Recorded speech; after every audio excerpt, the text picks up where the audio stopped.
नमस्कार साथियों, स्वागत है आपका परीक्षा.com पर। जैसा कि हम पढ़ रहे थे गणित मैथमेटिक्स, तो सबसे पहली क्लास में मैंने गणित के इतिहास के बारे में बताया, ठीक है। उसके बाद फिर हमने बताया कि कैसे अंकों के बारे में बताया, संख्याओं के बारे में बताया, चर राशियाँ, अचर राशियाँ, ठीक है। अंक यानी डिजिट, नंबर, ठीक है, संख्या यानी नंबर। उसके बाद चर राशियाँ यानी वेरिएबल नंबर्स, अचर राशियाँ कांस्टेंट नंबर्स, ठीक है। जीरो के बारे में बताया, पाई के बारे में बताया, ठीक है। और फिर उसके बाद हमने बीजगणित की शुरुआत की थी लास्ट में। तो मैंने बताया था कि चौथी शताब्दी ईस्वी तक क्या था कि एकमात्र जो है गणित की पुस्तक थी जिसका नाम था बख्शाली, ठीक है। उसमें समीकरणों का जो कोष था उसको बोला जाता था कुटुक, ठीक है।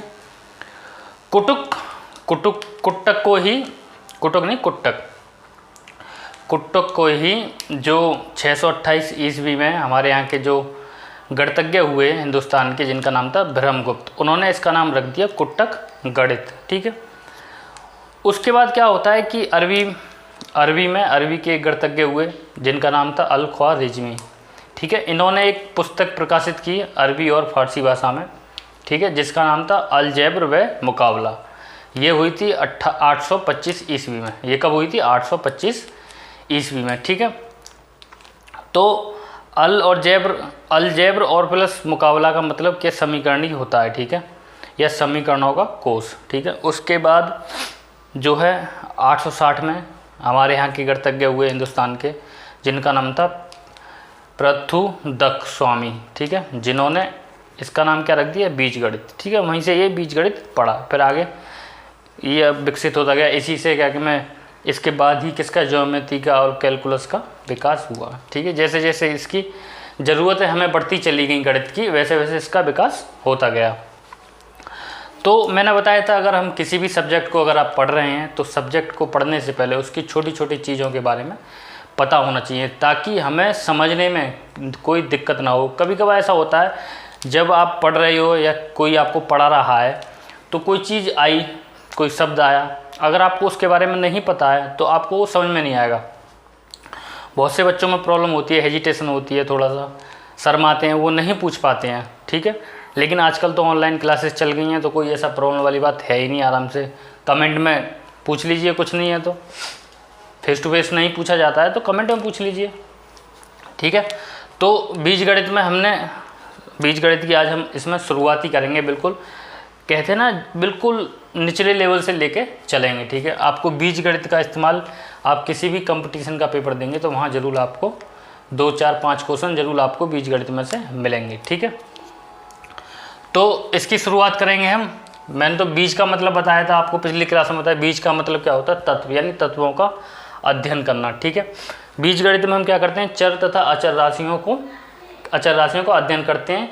उसके बाद इसमें क्या करते हैं? हम चर राशियों के मान को निकालते हैं, क्योंकि हमें चर राशियों के मान क्या पता नहीं होता। चर राशियाँ मैंने बताई थी चलती फिरती, ठीक है, चलती फिरते, यानी जो जिनमें निश्चितता ना हो, ठीक है। यानी हमने x मान लिया, y मान लिया, क्योंकि x और y या z कुछ भी है बीजगणित में, इनके मान जो वेरिएशन करते हैं, यानी डिपेंड नहीं करते हैं, यानी फिक्स नहीं है।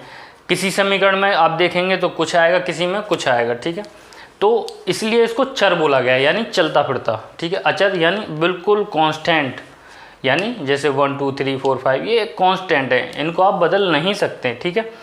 और अंकगणित में मैंने बताया था अचर राशियों का इस्तेमाल होता है, ठीक है। तो आज हम यहाँ से शुरुआत करेंगे और बीजगणित में अचर राशियों के मान निकालते हैं। दोनों का इस्तेमाल इसमें होता है, चर और अचर राशियों का। और भास्कर आचार्य हुए द्वितीय, ये मध्यकालीन युग के रहे हैं। तो इन्होंने बीजगणित के बारे में बोला था कि जो मंदबुद्धि के लोग हैं, जिन पर व्यक्त गणित की जो कठिन समस्याएं सॉल्व नहीं होती, वो अव्यक्त गणित से उसको सॉल्व कर सकते हैं। यानी व्यक्त और अव्यक्त मैंने बताया था। व्यक्त गणित उसको बोलते हैं जिसमें मान हमें पता होता है, जैसे अंक गणित में हमें चीज़ें पता रहती हैं, ठीक है। और अव्यक्त गणित में हमें चीज़ें पता नहीं रहती हैं, पर हमें उसके मान निकाले रहते हैं। उसे क्या बोलते हैं? हम अव्यक्त गणित, ठीक है। ये इनके प्राचीन नाम है। उसके बाद तो इसका मतलब ये हुआ, जो भास्कर आचार्य ने बोला कि जो अंकगणित की कठिन से कठिन समस्याएं हैं वो बीजगणित के माध्यम से की जा सकती हैं, ठीक है। जो अंकगणित की कठिन से कठिन समस्याएं जो सॉल्व नहीं हो पा रही हैं वो बीजगणित के माध्यम से आसानी से सॉल्व हो जाती हैं। ठीक है, तो बीजगणित का यही एक महत्वपूर्ण इसका गुण है। ठीक है, इसमें सबसे पहले देखेंगे बीजीय व्यंजक। ठीक है, यानी व्यंजक के बारे में जानेंगे। व्यंजक क्या है? व्यंजक तो एक एक्सप्रेशन है, यानी हमने कोई एक एक्सप्रेशन लिख दिया, यानी गणित का कोई हम एक्सप्रेशन लिख रहे हैं, जैसे x + y + z, ये क्या एक्सप्रेशन है, ये क्या एक व्यंजक है। ठीक है, तो शुरुआत करेंगे बीजीय व्यंजक। बीजीय व्यंजक में क्या है, यानी बीजगणित। बीजगणित में हम क्या करते हैं, चर और अचर राशियों पर अध्ययन करते हैं। तो जब हमें इतना पता है कि हम बीजगणित में चर और अचर राशियों पर अध्ययन करते हैं, तो बीजीय जुड़ गया, यानी चर और अचर दोनों होंगी, उनका कॉम्बिनेशन होगा। चर और, यानी इसका मतलब ये है कुछ निश्चित चर और अचर राशियों के योग, ठीक है, भाग, गुणा, या क्या कह सकते हैं उसको, घटाना, इनका कॉम्बिनेशन होगा। ठीक है, तो वो क्या होगा, बीजीय व्यंजक कहलाएगा। ठीक है, यानी the constant and variable are termed as algebraic expression, यानी जो कॉम्बिनेशन होगा किसका, combination of constant and variables are termed as algebraic expression, यानी चर और अचर राशियों का जो कॉम्बिनेशन होगा वो किसके द्वारा दिखाया जाएगा, या तो उसमें मल्टीप्लाई हो, या उसमें डिवाइड हो, या उसमें सब्ट्रैक्शन हो, या उसमें क्या हो, एडिशन हो। तो वही हमारा क्या कहलाएगा, बीजीय व्यंजक। यानी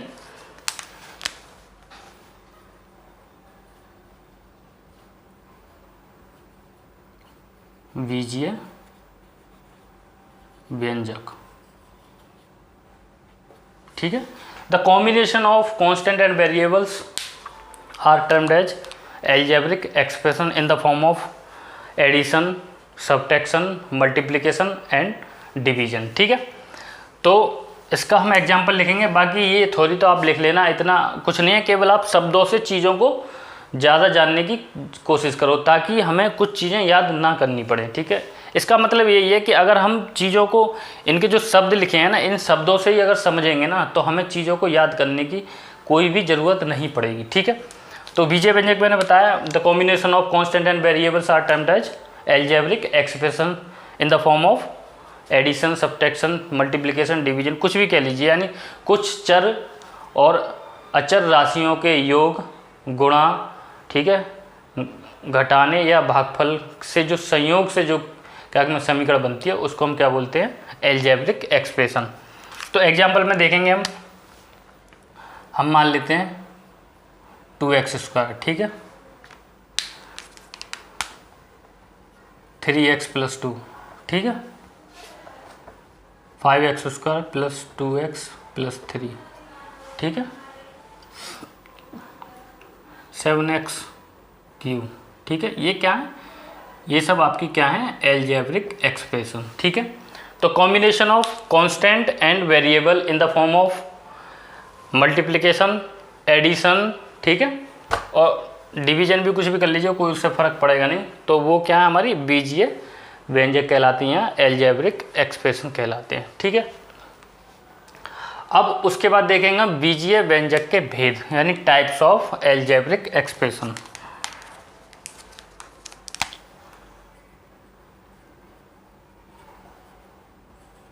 बीजीय व्यंजक के भेद, ये टाइप्स ऑफ एल्जेब्रिक एक्सप्रेशन। ठीक है, तो कितने टाइप के होंगे बीजीय व्यंजक, सबसे पहले देखेंगे मोनोमियल। ठीक है, हमने मान लिया सबसे पहला मोनोमियल। ठीक है, मोनोमियल यानी एक पद, यानी एक पदीय, यानी एक पद जिसमें एक पद हो केवल। ठीक है, एक पद का मतलब कैसे, कि अगर हम इसको एग्जाम्पल के थ्रू देखें तो जैसे 3x², 3x, ठीक है, 7, ठीक है, -7x², बाई, ठीक है। ये क्या है, एक पद है, समझ में आया कैसे? दो पद नहीं है इसमें, दो पदों का एडिशन नहीं है।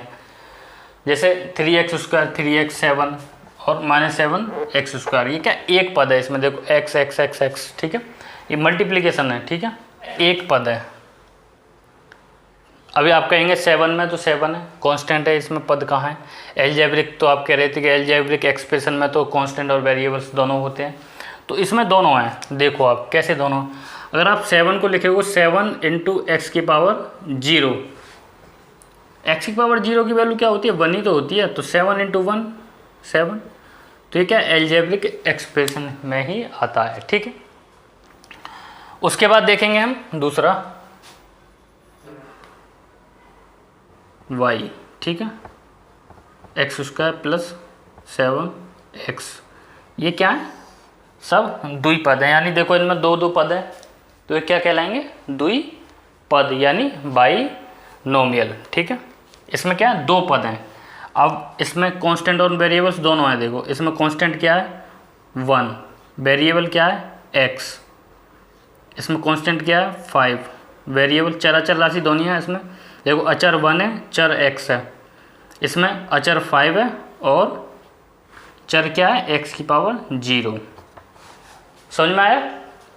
तो हमने बताया था combination of constant and variables are terms as algebraic expression. तो अब ये बीजीय व्यंजक के भेद हैं, यानी टाइप्स ऑफ एल्जेब्रिक एक्सप्रेशन, ठीक है, यानी एक पद वाला, द्विपद वाला, ठीक है, तो यानी एक पद वाले को मोनोमियल और द्विपद वाले को, गलत लिख दिया, बाइनोमियल, इसको लिखेंगे द्विपद वाले को बाइनोमियल।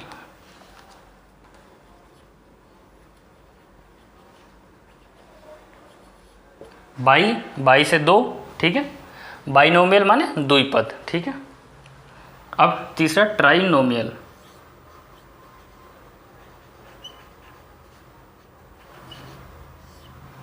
ट्राइनोमियल यानी त्रिपद, यानी तीन पदों वाला, त्रिपद यानी तीन पदों वाला, ठीक है।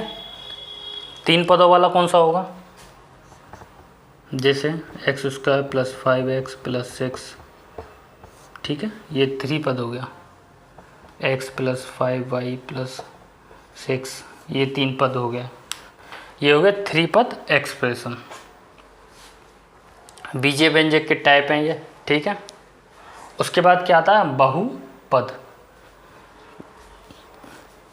बहु से समझ में आ रहा होगा बहुत सारे पद,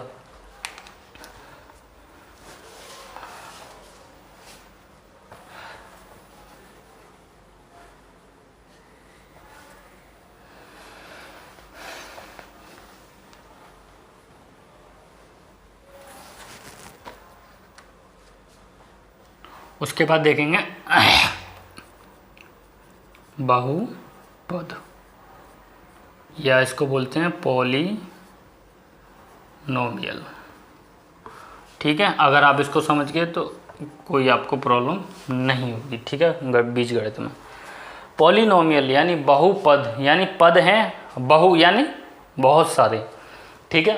पल में देखेंगे, दो पद मान लो आप, दो पद मान लिया आपने, ठीक है, ये दो पद मान लिया आपने, ये त्रिपद हो गए, ठीक है।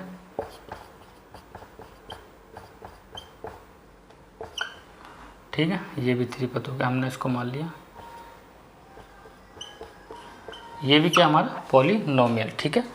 कम से कम दो और मैक्सिमम तो कितने भी बहुपद यानी बहुत सारे पदों का योग, गुणनखंड, ठीक है, बहुत सारे पदों का योग या सबट्रैक्शन क्या कहलाएगा, हमारा बहुपद, ठीक है।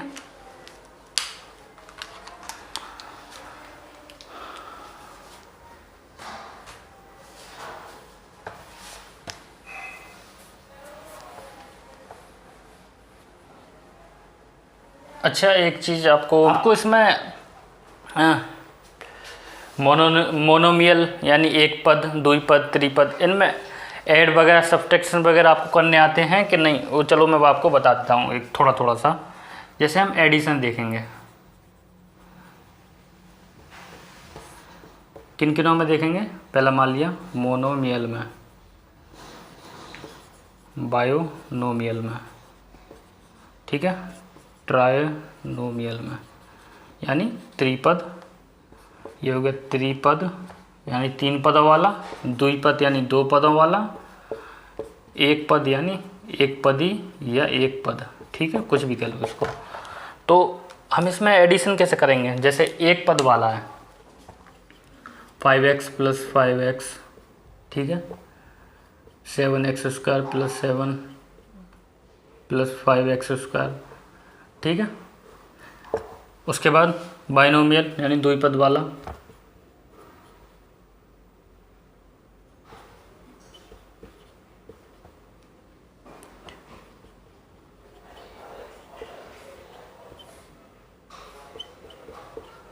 ठीक है, इस तरीके से त्रिपद वाला,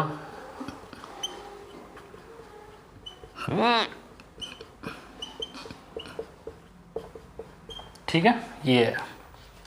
तो इसमें हम देखते हैं लाइक टर्म और अनलाइक टर्म। लाइक टर्म वो होते हैं जो जिनकी पावर सेम हो, ठीक है, जैसे अब यहाँ देखेंगे x की पावर 1 है, यहाँ पे भी 1 है, ठीक है। लाइक टर्म में हम एडिशन करते हैं, सब्ट्रैक्शन करते हैं, ठीक है। इसमें x, इसमें x², ठीक है, इसमें x की पावर 0, x की पावर 0, ये लाइक टर्म हो गए। इसमें x² ये लाइक टर्म हो गए, इसके x² के, x के ये लाइक टर्म हो गए, x की पावर 0 के ये हो गए, ठीक है। तो इसको हम एडिशन करेंगे, सीधे सीधे ऐड कर दो, यानी x कॉमन ले लो आप, एक तो तरीका ये है, 5 + 5 तो कितना होगा 10x, ठीक है, या सीधे कर दो 7 + 5 कितना हो गया 12x², ठीक है, ये तरीका। ऐसे इसमें अब देखो इसके ऐड कर दो, कितना हो गया 12x + 6, ठीक है। इसका करो 5 और 3 8x² + 5 और 7 12, ठीक है। इसका देख करो पूरे का, यानी ये लाइक टर्म है दोनों, इसका ये एक तरफ करो 12x² प्लस इन दोनों का एक तरफ करो, कितना होगा 13x, ठीक है। फिर इन दोनों का एक तरफ करो, x की पावर 0 जो है, कितना होगा 6 + 5 11, ठीक है। ये तो हो गया एडिशन करना। ऐसे ही सब्ट्रैक्शन करते हैं, ऐसे ही मल्टीप्लिकेशन करते हैं, ठीक है, ऐसे ही डिवीजन करते हैं, ठीक है। अब देखेंगे गुणांक। वैसे ये मैं आगे भी बताऊंगा, ऐसा कुछ नहीं है। अभी जब हम बहुपद के बारे में पढ़ेंगे ना, तो उसमें भी मोनोमियल, ठीक है, बाइनोमियल, ट्राइनोमियल, घात के अनुसार, पदों की संख्या के अनुसार और घातों की संख्या के अनुसार, वहाँ पे भी आप इनको देखेंगे, ठीक है। तो गुणांक क्या होता है, गुणांक कोफिशिएंट, ठीक है। गुणांक से क्या समझ में आ रहा है, जो गुणा हो रहा हो, ठीक है। अब देखेंगे हम गुणांक या कोफिशिएंट ऑफ फैक्टर बोल सकते हैं, यानी कोई फैक्टर है हमारे पास टूटा हुआ, उसमें उसका गुणांक क्या होगा, ठीक है। तो गुणांक या इसको बोलेंगे कोफिशिएंट, कोफिशिएंट, ठीक है। अरे कुछ भी नहीं है, बहुत आसान है, थोड़ा सा समझने की कोशिश करोगे तो समझ में आ जाएगा। नामों से ही आपको सब समझ में आ जाएगा, कुछ पढ़ने की ज़रूरत है नहीं। तो कोफिशिएंट, कोफिशिएंट यानी गुणांक। मैंने एक लिख दिया नंबर, कुछ भी लिख लो, 7, मार्कर भी काम नहीं कर रहे हैं ढंग से, किधर गया भाई, ठीक है।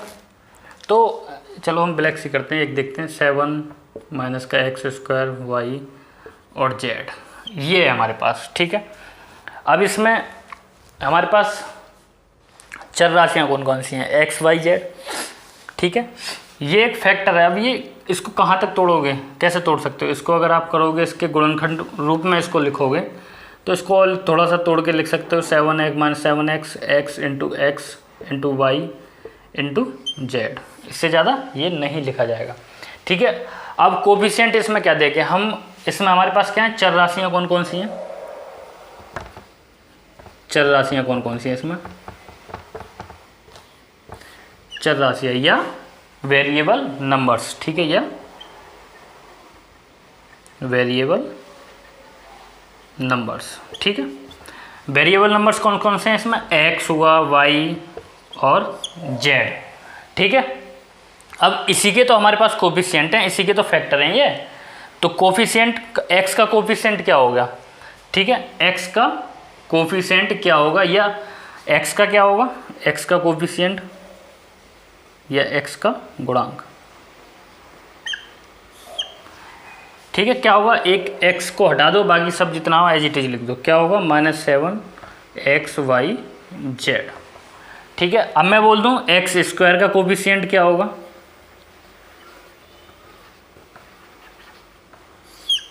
क्या होगा एक्स स्क्वायर का कोफिशिएंट,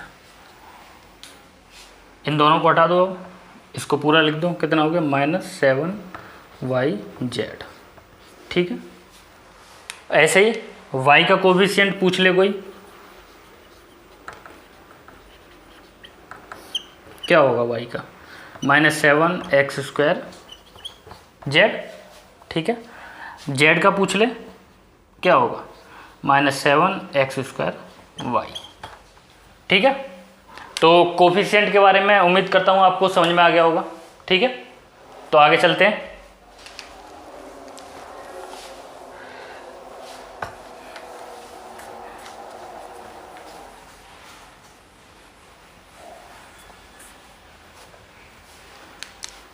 अब देखते हैं बहुपद, पहले भी मैं बता चुका हूँ, दोबारा अब इसको बता रहा हूँ। बहुपद यानी पॉलिनोमियल,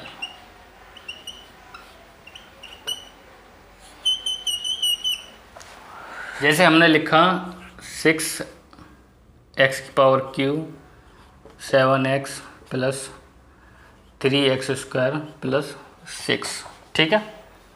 तो ये क्या है हमारा, सबसे पहले तो ये क्या है, बहुपद है, ठीक है, यानी बहुत सारे पद हैं इसमें, देखो एक पद ये, एक ये, एक ये, एक ये, तो ये क्या हो गया बहुपद, ठीक है।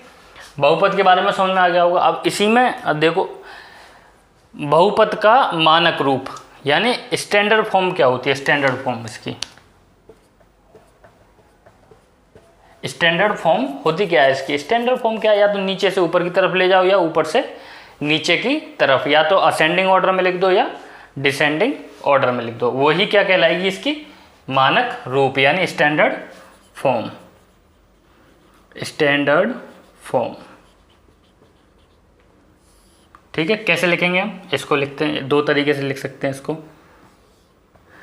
6x³ + 3x² + 7x + 6, एक तो हम ऐसे लिख सकते हैं और एक किस तरीके से लिख दो, पीछे से स्टार्ट कर लो, 6 + 7x + 3x² + 6x³, ठीक है। ये क्या है हमारी स्टैंडर्ड फॉर्म ऑफ पॉलिनोमियल या मानक रूप ऑफ बहुपद, ठीक है।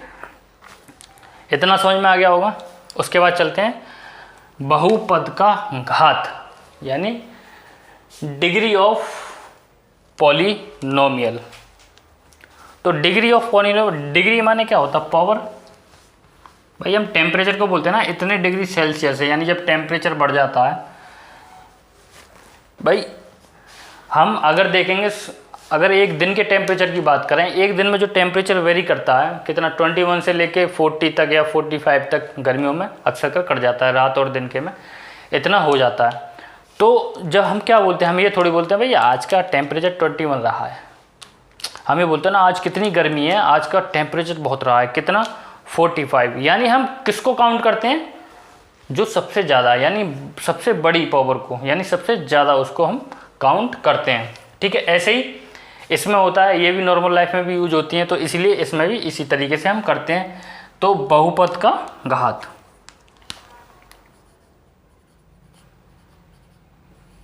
बहुपद का घात,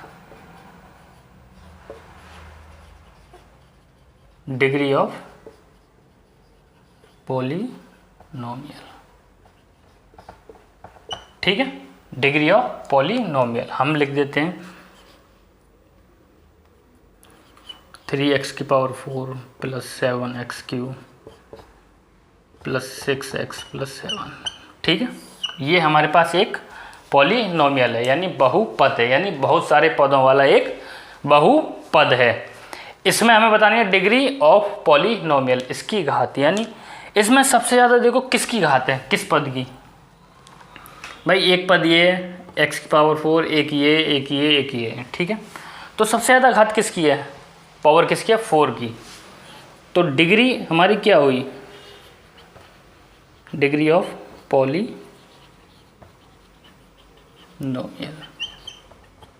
कितनी होगी, 4, ठीक है। अब ये तो मैंने डिग्री बता दी। एक और चीज़ मैं आपको बता दूं कि हमें अगर किसी एक्सप्रेशन को देखकर ये बताना है कि वो पॉलिनोमियल है या नहीं है, ठीक है, बहुपद वह है या नहीं है। तो एक चीज़ जान लो कि बहुपद देखने के लिए हमें दो कंडीशन अक्सर का पता होनी चाहिए। क्या, एक तो जो हमारा पद x है, ठीक है, यानी जो चर हमारा x है, इसकी जो पावर है या घात है हमेशा पॉजिटिव होगी, ठीक है, हमेशा क्या होगी, पॉजिटिव होगी। और पॉजिटिव के साथ साथ नेगेटिव नहीं होनी चाहिए, नॉन नेगेटिव होनी चाहिए, ठीक है। उसका मान क्या, नॉन नेगेटिव आना चाहिए। और एक भिन्नात्मक नहीं होना चाहिए, ठीक है, भिन्नात्मक नहीं होना चाहिए। कैसे भिन्नात्मक, कैसे, जैसे फ्रैक्शन फॉर्म में 3/4, ठीक है, 1/2, 1/3, इस तरीके की फॉर्म में क्या नहीं होनी चाहिए, पद की पावर नहीं होनी चाहिए। यानी हमारी जो x पद है या चर राशि है उसकी घात क्या क्या में, या ना ही नेगेटिव होनी चाहिए, ना ही क्या होनी चाहिए, भिन्नात्मक। अगर ये दोनों कंडीशन में किसी में आती है, फॉलो करता है, तो वो क्या हमारा पॉलिनोमियल नहीं है। अब मैं लिख दूंगा आपको 3√x + 7, क्या ये पॉलिनोमियल है, नहीं है। क्यों नहीं है, क्योंकि इसकी जो पावर आ रही है वो क्या आ रही है, भिन्नात्मक, यानी इसके क्या मतलब है, 3 × x की पावर 1/2, ठीक है, +7, यानी ये क्या है, भिन्नात्मक फॉर्म है इसकी। तो ये क्या, ये पॉलिनोमियल नहीं होगा, ठीक है। मैं आपको कुछ क्वेश्चन बाद में पूछूंगा आपसे, ठीक है, बोर्ड पे लिख के, कि इनमें से कौन से पॉलिनोमियल हैं, कौन से पॉलिनोमियल नहीं है, फिर मैं उनको बताऊंगा, ठीक है। तो डिग्री ऑफ घात यहाँ ख़त्म होती हैं।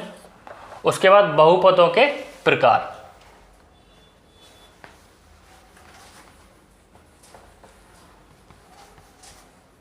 ठीक है। बहुपद के प्रकार दो तरीके से हैं। एक तो किस किस फॉर्म में, एक तो पद की संख्या के अनुसार, पद की संख्या के अनुसार हम अभी पढ़ चुके हैं कुछ देर पहले, ठीक है। पद की संख्या के अनुसार कौन कौन से होंगे, अब हम यहाँ देखते हैं बहुपदों के प्रकार, यानी types of polynomial, types of polynomial, ठीक है। टाइप्स ऑफ पॉलिनोमियल यानी पहले देखेंगे हम पदों के अनुसार या पदों की संख्या के अनुसार। सबसे पहला है मोनोमियल, ठीक है, इसको क्या बोलते हैं हम, एक पद, ठीक है।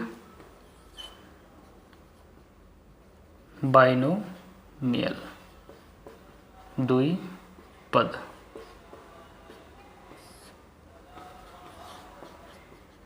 ट्राइनोमियल, त्रिपद, ठीक है। और क्या होगा, शून्य पद, जीरो पॉलिनोमियल,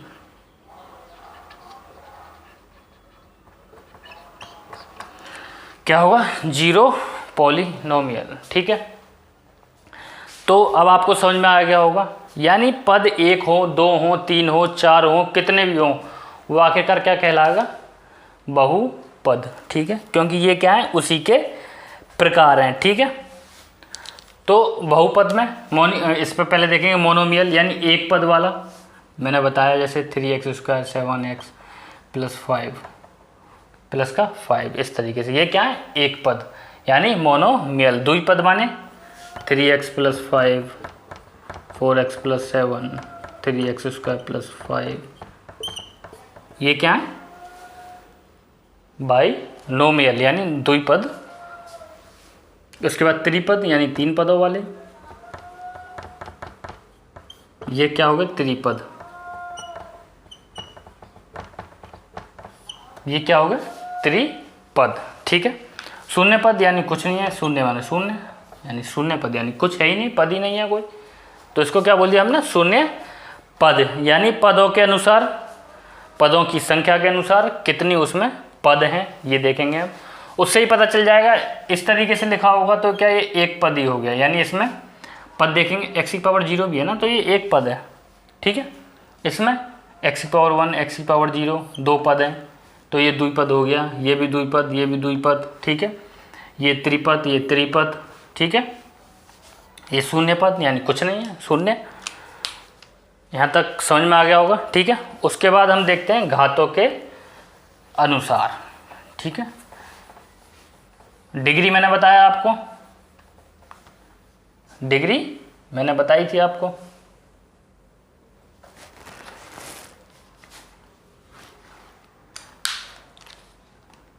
डिग्री हम किसी पॉलिनोमियल की कैसे देखते हैं, यानी उसकी जो हाईएस्ट पावर है उसमें जो पद होगा उसकी जो हाईएस्ट पावर होगी वही क्या होगी, उसकी डिग्री होगी, ठीक है। अब देखेंगे घातों के अनुसार, ठीक है। घातों के अनुसार यानी सबसे पहला क्या होगा, लीनियर पॉलिनोमियल, इसको बोल देंगे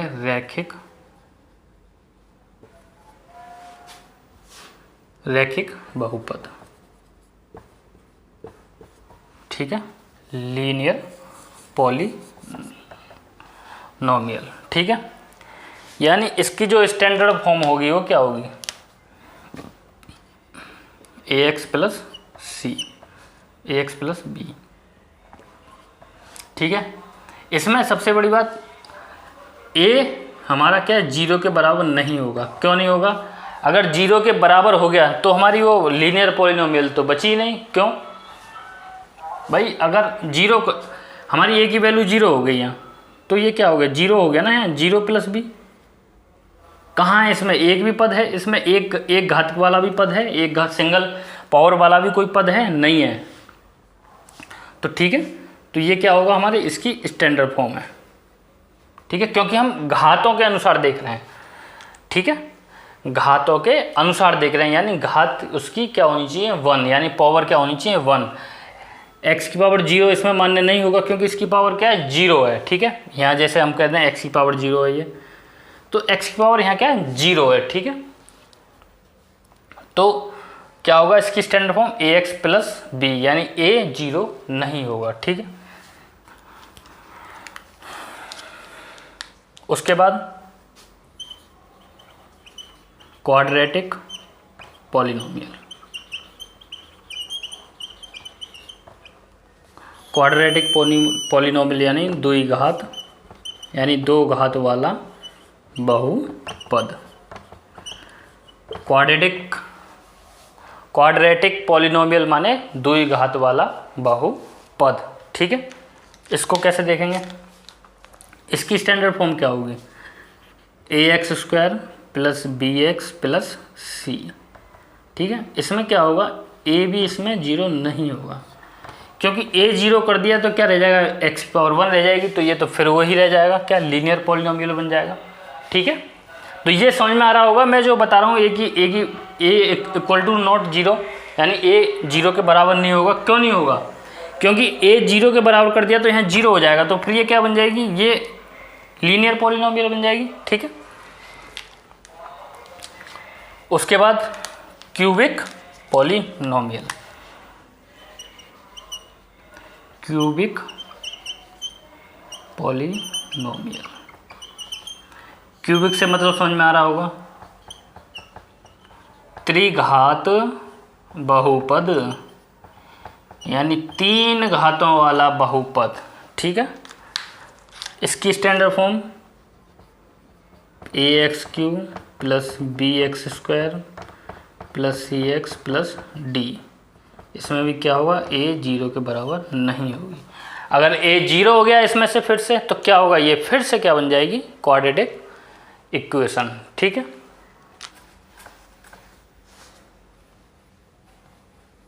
चतुर्घात पॉलिनोमियल, इसको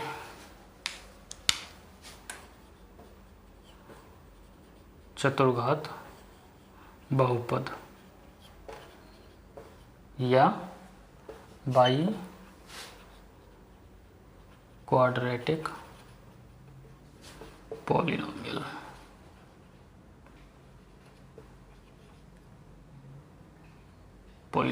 ठीक है, यानी 4 घातों वाला क्या है, बहुपद, ठीक है। तो 4 घातों वाला कैसे देखेंगे, ax की पावर 4 प्लस bx की पावर 3, ठीक है, प्लस cx स्क्वायर प्लस कितना dx प्लस e, ठीक है। ये क्या हो गया हमारा बाई क्वाड्रेटिक पॉलिनोमियल, यानी चतुर्घात वाला बहुपद, ठीक है। यानी इसमें क्या है, 4 घात हैं, x की पावर 4 4।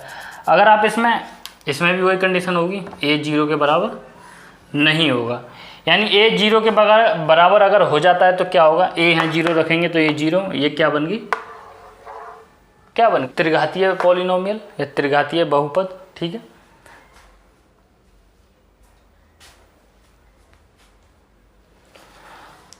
ठीक है, और थोड़ा सा मैं स्टैंडर्ड फॉर्म तो बताना भूल ही गया इसकी, किसकी, बहुपद की। स्टैंडर्ड फॉर्म तो मैंने आपको बता दी, इसकी जो हम देखते हैं वो सेटिस्फाई इसको कर रहा है नहीं कर रहा, वो क्या है, वही बहुपद कहलाता है। इसका जैसे कि a का बेस 0 x की power 0, a1 x1 plus a2 x2 plus a3 x3 soon a की पावर n x की पावर n, ठीक है। n हमेशा क्या होगा, नॉन नेगेटिव, ठीक है। नॉन नेगेटिव होगा, मैंने बताया था आपको कैसे हम बहुपद की पहचान करते हैं, ठीक है। एक तो नॉन नेगेटिव होगा और इसकी, ठीक है। क्या क्या नहीं होनी चाहिए, एक तो क्या नेगेटिव नहीं होनी चाहिए, एक भिन्नात्मक नहीं होनी चाहिए, यानी फ्रैक्शन की फॉर्म में नहीं होनी चाहिए, और एक किसकी फॉर्म में, नेगेटिव फॉर्म में, ठीक है। ये हमारा यहाँ हो जाता है, ठीक है। अगर हम कोई हमारे पास क्या दिया गया, पद दिया गया, बहुत सारे पदों का बहुपद दिया गया है, तो हमें उसे पहचानना है कि वो बहुपद है या नहीं है। तो उसकी एक तो पहचान यही है कि जो पद है हमारा x, उसकी पावर एक तो नेगेटिव नहीं होनी चाहिए और एक भिन्नात्मक नहीं होनी चाहिए, ठीक है। अगर नेगेटिव नहीं है और भिन्नात्मक भी नहीं है तो क्या हमारा पॉलिनोमियल है, ठीक है। तो अभी 5 मिनट रुकते हैं, मैं आपके लिए क्वेश्चन यहाँ लिखता हूँ, आपको बताना है उसमें से बहुपद कौन कौन सा नहीं है, ठीक है। आप नोट कर लीजिए।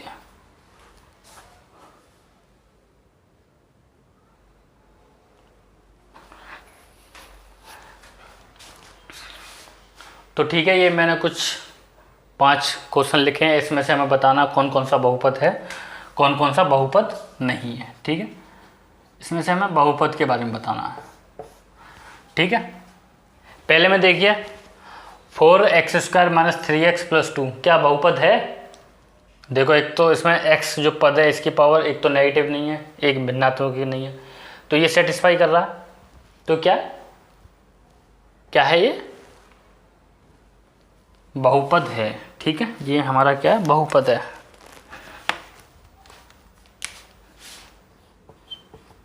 ठीक है। अब देखेंगे इसको b क्या बहुपद है कि नहीं, इसको थोड़ा सा और सॉल्व कर लो। हमने x क्या लिया, एलसीएम ले लिया, मल्टीप्लाई होगी x स्क्वायर प्लस 2, ठीक है।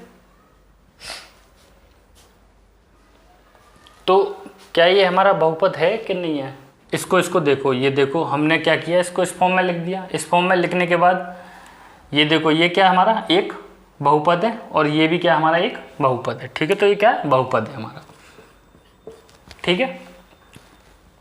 उसके बाद ये देखो √2t प्लस √3t, तो यहाँ देखो t क्या आ गया, भिन्नात्मक फॉर्म में आ गया, यानी √2 × t की पावर 2 यही है, यानी ये भिन्नात्मक फॉर्म में, तो ये क्या पॉलिनोमियल नहीं है। ठीक है, उसके बाद इसमें भी वही कंडीशन है u की पावर 1/2, यानी ये भी भिन्नात्मक फॉर्म में है ये, इसलिए ये पॉलिनोमियल नहीं है। ये देखिए इसमें तो कहीं भी कुछ नहीं दिखाई दे रहा, ये क्या, ये पॉलिनोमियल है। ठीक है,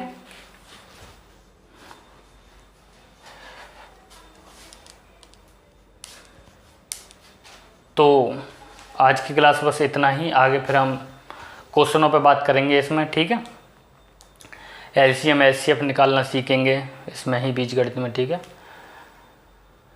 तो इस क्लास को यहीं समाप्त करते हैं। अगर ये क्लास आपको पसंद आई हो तो वीडियो को लाइक शेयर सब्सक्राइब करना ना भूलें। धन्यवाद। पसंद नहीं भी आई हो तो डिसलाइक भी कर सकते हैं।